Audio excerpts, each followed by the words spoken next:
TRS ప్రవేశపెట్టిన budget వాస్తవానికి దూరంగా ఉందని, అవగాహన లోపం, ఆర్థిక క్రమశిక్షణ లేకపోవడం వల్లే ఇలా జరిగిందని సీఎల్పీ నేత మల్లు భట్టి విక్రమార్క అన్నారు. ఈ బడ్జెట్లో ఏమీ లేదని, ప్రభుత్వం చేతులెత్తేసిన బడ్జెట్లా ఉందని విమర్శించారు. 6 నెలల కోసం అవసరం లేకపోయినా ఓటాన్ అకౌంట్ బడ్జెట్ ప్రవేశపెట్టారని, ఆ తర్వాత 6 నెలలు బడ్జెట్ ప్రవేశపెట్టి చేతులు దులుపుకున్నారని ధ్వజమెత్తారు. గత ప్రభుత్వ మిగులు బడ్జెట్ ఫలాలు 5 ఏళ్ల వరకు సాగాయని, ఇప్పుడు ఈ ప్రభుత్వ వాస్తవ ఫలితాలు కనిపిస్తున్నాయని అన్నారు. అందుకే కోతలు పెడుతున్నారని, బడ్జెట్లో నిరుద్యోగ భృతి, 3 ఎకరాల భూమి, డబుల్ బెడ్రూమ్ ఇల్లు ఊసే లేదంటూ ఆయన ఆగ్రహం వ్యక్తం చేశారు.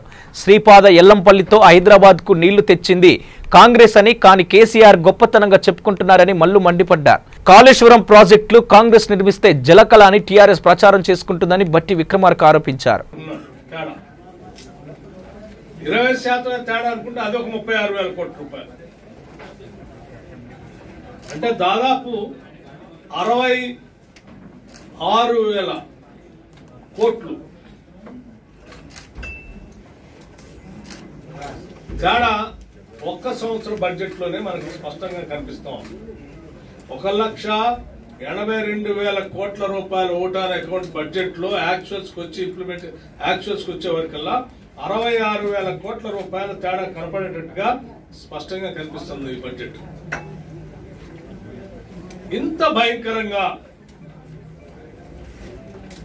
వాస్తవానికి దూరంగా భ్రమలు కల్పించి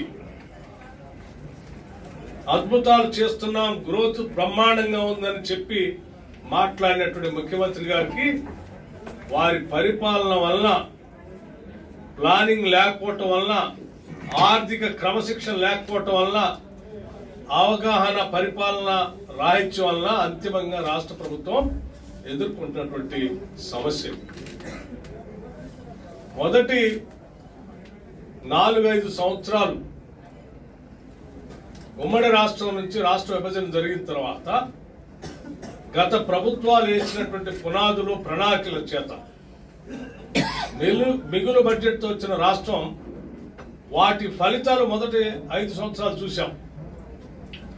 గ్రోత్ రేట్ అంతా అభివృద్ధిని చూసుకుంటూ వచ్చాం. అప్పుడు వారి గొప్పతనం అని చెప్పిండు. అసలు ఆయన పరిపాలన ఫలితాలు ఇప్పుడు మొదలైనవి 5 సంవత్సరాల తర్వాత. సహజంగా ఎప్పుడైనా 5 years తర్వాత ఫ్రూట్స్ వస్తూ ఉంటాయి. సో వీరి పరిపాలన సంబంధించిన ఫలితాలు ఇప్పుడు మొదలైన రాష్ట్రంలో. మొదలయ్యే వరకు ఒకసారి ఎంత తేడా కనిపిస్తుందో చూడండి. అంటే మీ పరిపాలన వలన రాష్ట్రం ఎంత నష్టపోతా ఉందో, రాబడి ఎంత నష్టపోతా ఉందో, రాష్ట్ర స్థూల ఉత్పత్తి ఎంత నష్టపోతా ఉందో దీని ద్వారా చాలా స్పష్టంగా అర్థమవుతా ఉంది. మేము అనేక సంవత్సరాలుగా చెప్పుకుంటూ వస్తా ఉన్నాం, ఈ రాష్ట్ర అభివృద్ధి, మిగులు బడ్జెట్, గత ప్రభుత్వాలు చేసినటువంటి ప్రణాళికల ద్వారా వచ్చే ఫలాలన్నింటినీ కూడా అవగాహన లేకుండా అడ్డగోలుగా నువ్వు ఖర్చు పెట్టడం వలన, ఫైనాన్షియల్ ఇండిసిప్లిన్ వలన భవిష్యత్తులో చాలా నష్టపోతామనంటే బ్రహ్మాండంగా చేస్తున్నామని ఎదురుదాడి చేసిన ముఖ్యమంత్రి గారు ఈరోజు వాస్తవ వాళ్ళ బడ్జెట్ పైన వారు లెక్కలతో చెప్పినప్పుడు రాష్ట్ర ప్రజలు ఇప్పుడైనా అర్థం చేసుకోవాలి ఈయన వీరి పరిపాలన ఏ రకంగా ఉన్నది. ఈ బడ్జెట్ లో